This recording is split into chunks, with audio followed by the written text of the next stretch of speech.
రాష్ట్రంలో నిరంకుశ పాలనను అంతం చేశామన్నారు ఎమ్మెల్సీ టీజేఎస్ చీఫ్ కోదండరాం. రాజకీయ వ్యూహంలో భాగంగానే కాంగ్రెస్ కు మద్దతు ఇచ్చామన్నారు. ఎన్నికల్లో విఫలమై ఉండొచ్చు కానీ టీజేఎస్ చేయని పోరాటాలు లేవన్నారు.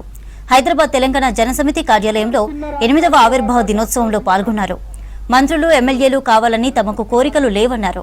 మే 12న జరిగే పార్టీ ప్లీనరీ సమావేశంలో కీలక నిర్ణయాలు తీసుకుంటామన్నారు ఎమ్మెల్సీ కోదండరాం. జై జనసమితి, జై జనసమితి.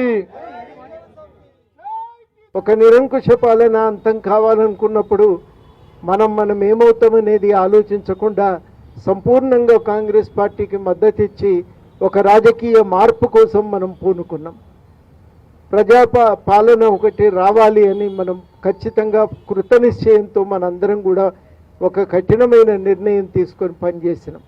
నిరంతరం మన మీద నిఘా, నిరంతరం పోలీసులు వెంటబడ్డారు. మనం ఎక్కడికి ఒక కార్యక్రమం కూడా చేయకుండా అడ్డుకున్నారు. చాలాసార్లు మనం ఏదన్నా కార్యక్రమం ప్రణాళిక వేసుకొని బయలుదేరంగానే మనం ఇంటి నుంచో ఆఫీస్ నుంచో బయలుదేరక ముందే మనల్ని దిగ్బంధనం చేసి కేసులు పెట్టారు. చాలాసార్లు మనం ఇన్ని రకాలైనటువంటి నిర్బంధాల నడుమ కూడా మనం నిలబడగలిగినాం.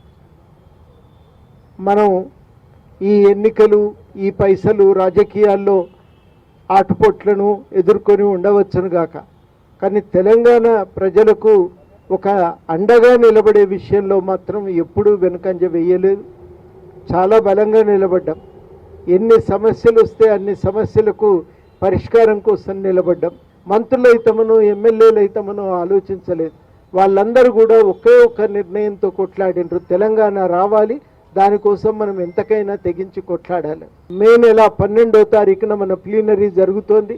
ఆ ప్లీనరీలో కీలకమైన అనేక అంశాల మీద తీర్మానాలు కూడా చేసుకోబోతున్నాం. ఆ తీర్మానాలను మనం చర్చించుకొని లోతుగా